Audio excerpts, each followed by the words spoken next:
किस दिन स्नान दान करें और किस दिन खिचड़ी बनाए। इसी के साथ महाराज इस साल मकर संक्रांति के साथ साथ एकादशी की तिथि भी पड़ रही है। अब आप सोचेंगे कि एकादशी आने से मकर संक्रांति पर क्या फर्क पड़ेगा, तो महाराज आप सभी जानते हैं कि मकर संक्रांति के दिन विशेष रूप से खिचड़ी का ही दान किया जाता है।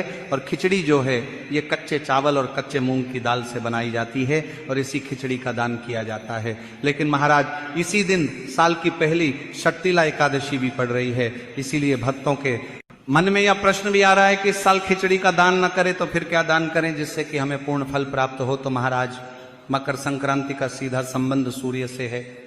मकर संक्रांति उस दिन मनाई जाती है जिस दिन सूर्य देव धनु राशि से निकलकर मकर राशि में प्रवेश करते हैं। इसी को सूर्य का उत्तरायण होना भी कहा जाता है।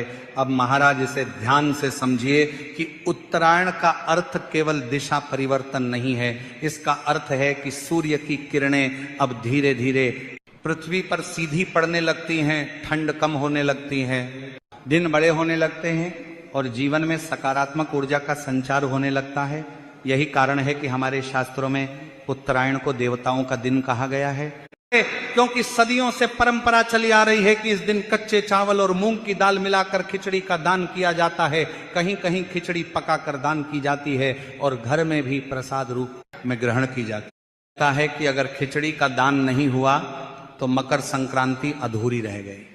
लेकिन महाराज यह सोच अधूरी है, क्योंकि मकर संक्रांति केवल खिचड़ी का पर्व नहीं है, यह दान पुण्य सेवा और त्याग का पर्व है। और दान का वास्तविक भाव वस्तु में नहीं भावना में छिपा होता है। तो महाराज षट्टिला एकादशी को साधारण एकादशी समझना बहुत बड़ी भूल होगी। ये वर्ष की पहली एकादशी होती है और इसका महत्व अन्य एकादशियों से भी अधिक माना गया है। शास्त्रों में बताया गया है कि इस एकादशी का नाम ही